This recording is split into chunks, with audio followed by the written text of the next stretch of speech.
As Redbeard here. Look, man, we wrapped up. Anyway, I wrapped up on this Dana 44 I've been working on for my buddy Nick. Anyway, I got the last of the gussets on today. Had quite a bit going on with the house down in Arkansas. It's our shop anyway. Framing's coming right along. We're probably about halfway framed on the interior.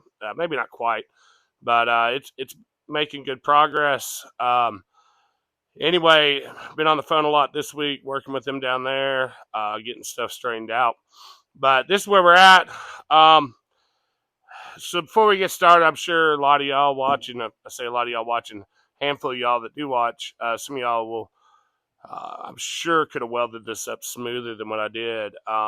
The first time putting one of these truss kits on, new housing, probably the hardest thing was getting the factory paint off. It comes off pretty easy, but getting to everything was kind of a challenge. If I had it to do over, I probably would have sandblasted the whole housing before we even started, and I think that would have been better. But pretty happy with how everything come out. Really, I like this top structure, and I did some cool stuff on the bottom. But we did a good job on this track bar mount. We braced it in way better than the kit called for. Tied it in. I used a YJ track bar. I didn't have a JK track bar, but you had a YJ track bar. Dimensionally, it's really close. I don't believe Nick's going to have any trouble mounting that up. And so, got all that put together. I'm going to roll it over, show I did some lower link guards. Really like the way this one come out over here. That one's going to work just fine. And putting these gussets in here on the outer C's, or the inner C's, sorry. That's all cast, so it's a little on edge on that. Just kind of took my time, hopped around a lot, try not to pour too much heat in any one spot. I think it come out okay. Really odd. I believe the lower gusset is a way better design than the upper, um, and I'm sure it has to do with how they're making them, how they're bending them.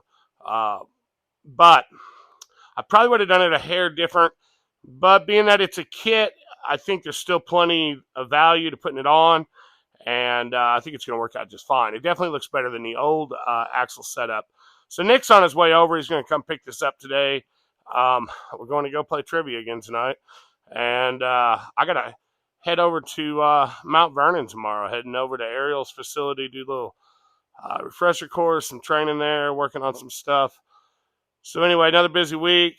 I'll be home next weekend. Exciting stuff about that, though. I am stopping at Cleveland Parts and Performance. Anyway, they have a lot of what I'm looking for to get this rolling chassis going on the SUV 10. So exciting stuff. When I come back off this trip, Dually will be loaded down with parts, and it looks like we're going to be able to start setting wheelbase and ordering steel. And so all this work we've been doing, and it feels like wasting time and whatnot, not really working on the SUV 10. That's about all to come to an end. So hopefully, I got a lot of travel coming up, but between the travel, we're going to get a lot done. That's the goal. That's what I'm working on. So anyway, guys, we're going to get this wrapped up. I'll take and give a little walkthrough, show a little detail on this. Overall, I think it's a pretty nice setup. I feel it went together good. I didn't have any issue that I could tell with warping or distorting. Nick's going to find that out when he goes put it together. But anyway, I'm pretty sure it's going to go together pretty good, go together all right.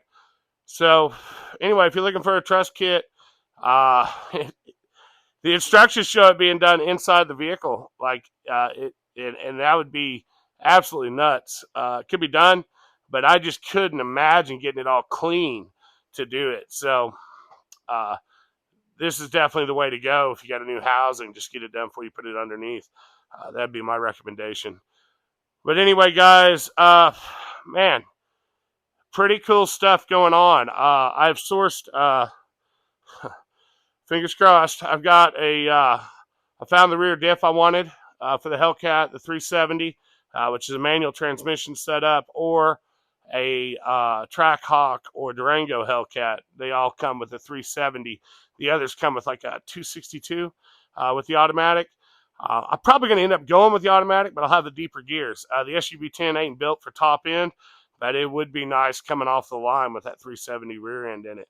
So pretty excited about that. Got the shafts. I'm picking up the rear subframe, all the link assemblies, hubs, everything but brakes. Picking all that up, and it come out of a 6.4 Charger. So not a Hellcat, but I'm probably going to have to change the springs and shocks out anyway because of the body weight I'm running, and the rest of the components should be interchangeable. So for getting me started, I'm pretty happy with that deal.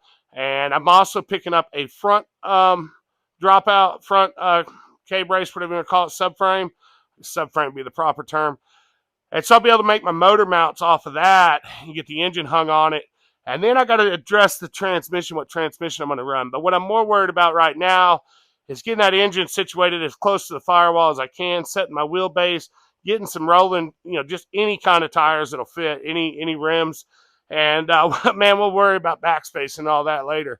I just need to get a wheelbase set and start dropping it together, man. My biggest fear is trying to move with a rig that's tore down again. It is miserable. Now, I don't expect this to be running before I move. Man, we got a long way to go. But if it will roll itself up onto the trailer and not be in multiple pieces, that would be really nice. So anyway, guys, got a lot of work coming on that. Really relieved to finally get these parts sourced out. Kind of had this vision. It's a dream of what I wanted to do with it. I'm still building the upper strut towers, and for the upper knuckle, some of the suspension work I got to do to get this under the Ram Charger is still going to be a little challenging. I don't have a unibody structure, right? So I will be bending tube work to support the upper braces, which will be cool. It'll be good. I got to get them set right, and so probably what I'll do is some heavy plate top hats, and then I will have a little flexibility there on getting it lined up right? And so I'd love to say I'm just going to hit on the first shot, but man, I don't have one sitting around to take measurements off of. So starting from scratch, it's kind of a big undertaking, well, for me anyway, but really looking forward to it. And man, it's going to be a lot of fun for me and Zepp and Crystal, whatever. Go running around. I'm hoping to do some road trips in it and stuff when we get done.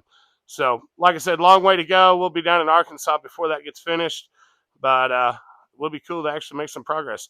So anyway, guys, give me just a second. We'll do a little walk around on this. All right, guys, you got a good bead back here into the coil bucket, but you really don't get to hit a whole lot when you're doing the rest. And so the lower mount ties in a lot better. All this come out pretty good. You're going to be able to get the diff cover on. Should be able to access the plug to put the e-locker, get all that wired in. Like how all this come together. This was that was a lot of work. But anyway, just the way it's built, it's so hard to get in there and get everything trimmed out and cleaned up. So aesthetically, don't look on the inside. But anyway, guys, everything else is looking pretty good. If I can roll this here without dropping it off the table, let's see. Television magic there. We got it rolled over. But I really like how this came out. This was some heavy plate I had. I cut a relief in the backside, kind of laid it in there and formed it, and then I welded the relief back up. So should be more than enough. Should be more than enough to get it all done. I think we're doing pretty good there. And over here, I did a similar setup, except I just folded it down into the axle tube. And just trying to avoid that 90 degrees. It should slide. But overall, I think it tied in pretty good on these lower C's. I do like how they fit a little bit better. And anyway, guys, it's all done. That's a wrap. Nick will be here shortly to pick it up. And this will be out of the shop and under his Jeep before long. So thanks for watching, guys. Hope you enjoyed it. We'll catch you later.